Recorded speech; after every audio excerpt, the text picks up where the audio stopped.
Becoming comfortable with uncertainty, ambiguity, is just simply part of mastering. And as you learn that and you quit trying to make things happen, you learn that you have a lot more power in a different direction than you thought you had. It's quite remarkable.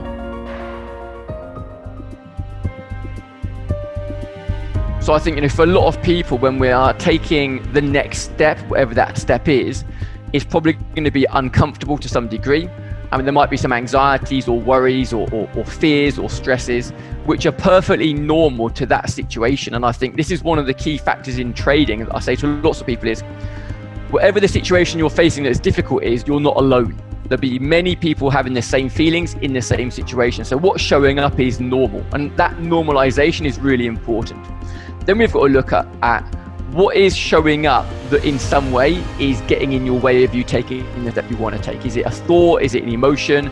Is that thought just in the moment? Is it tied to maybe memories from the past? Maybe you've tried it before and it didn't work and that memory is coming back in again. So kind of what's the interference that's kind of getting in the way? And we could do some work with that if we need to. Also, why is it important to take the next step? So let's kind of build a bit of commitment to kind of have some meaning to take the step. So let's commit to taking action. Let's work with what's showing up in terms of the thoughts and the feelings so we can kind of take those steps forward.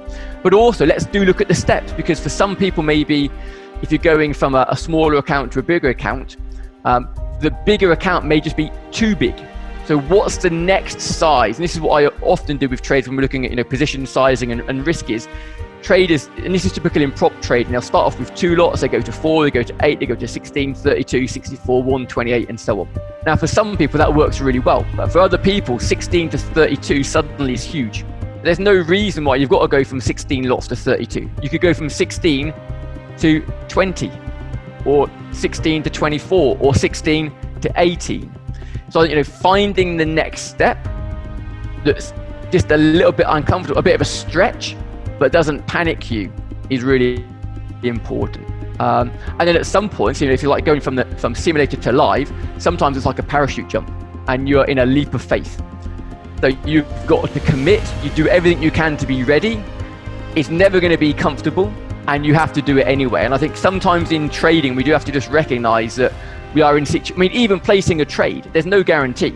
It is a parachute jump. You do everything you can to prepare to be ready to manage your risk, but there's no guarantee. So you still got to kind of take the action, even though it feels uneasy or uncomfortable, just like a parachute jump. So you manage the risk as you're doing parachuting, as you're doing climbing. But it's not that there's no risk, and it's not that there's no discomfort. And I think sometimes people just need to kind of do all that you can. And then it is about, we just all have to realize that when we're doing this kind of risk and uncertainty work, it can feel challenging. That's how it is. It's okay. Let's do it anyway.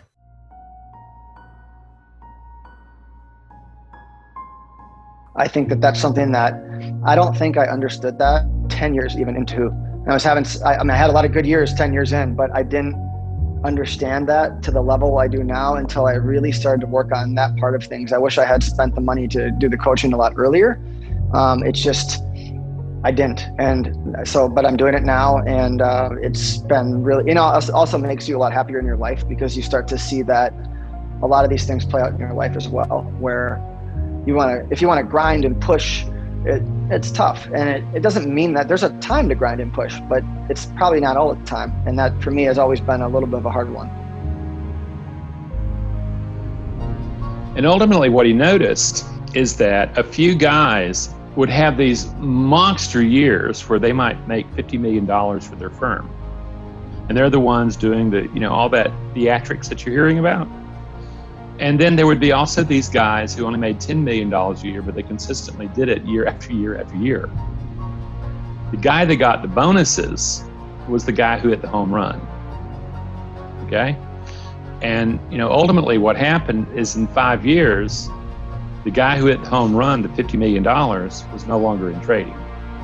Yet the guys who were moving along, not making spectacular achievements, but really had the mind for trading, they are consistently giving the kind of profitability their institution needed, okay, to survive, while they look for the next home run hitter. Until that culture changes, you're not going to see the consistent profitability.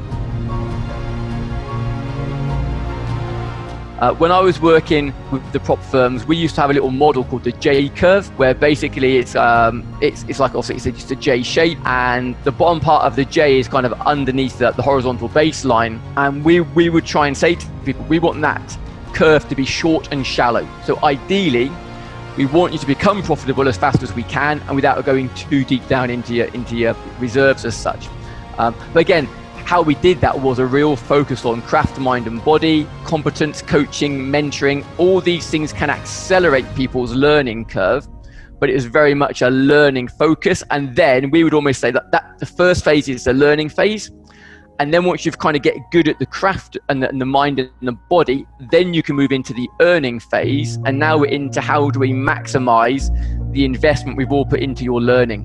Whereas other people flip it around and they try and do the earning first, and it compromises the learning.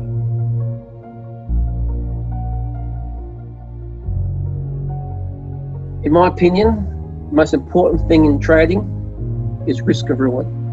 Nothing comes a close second. And when you and I trade, we have no business in putting orders into the market unless we know that individually that the way we trade will produce a risk of ruin of 0%. Risk of ruin refers to the probability that if we continue to trade the way we want to trade, combined with our approach to money management, risk of ruin will tell you and I what the probability is if we continue to trade that way by risking that amount of our risk capital. What will the probability be that you and I will eventually reach our point of ruin, which just means you go bust. Now, I talk about the universal principles, but I've got another thing that I talk about, which is the universal truth, right? Universal truth.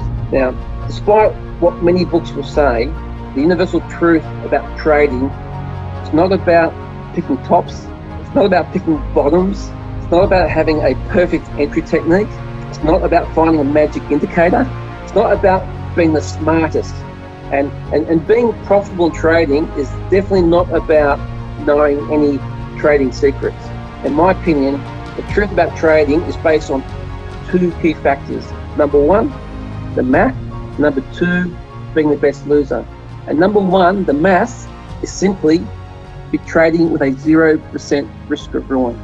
That's the math. There's no denying it. And you have to commence trading with a 0% risk of ruin. If the way that you want to trade, combined with how much of your risk capital you risk, if that generates a mathematical risk of ruin that's 1% or higher, it's too high because you're guaranteed to go bust. Mathematically, you will go bust.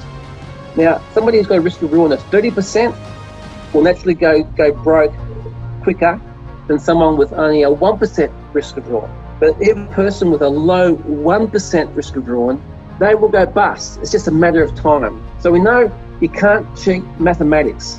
You can't cheat mathematics. And so everyone needs to work out what kind of expectancy will my methodology produce? What number is it? Okay? The way that we trade has a mathematical expectancy. What is it? And how much of your risk capital do you want to risk per trade? What's your money management strategy? Right? You combine your money management strategy with hopefully a positive expectancy methodology. You combine the two and you will produce a mathematical probability of ruining yourself, and it has to be 0. That's the math.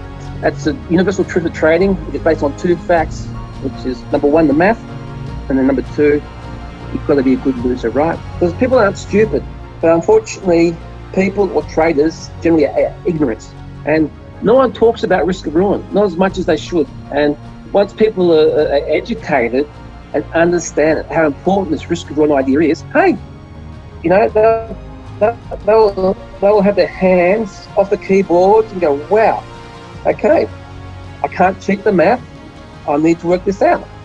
And that will be their first positive step to essentially surviving the markets. And once you survive, then you prosper.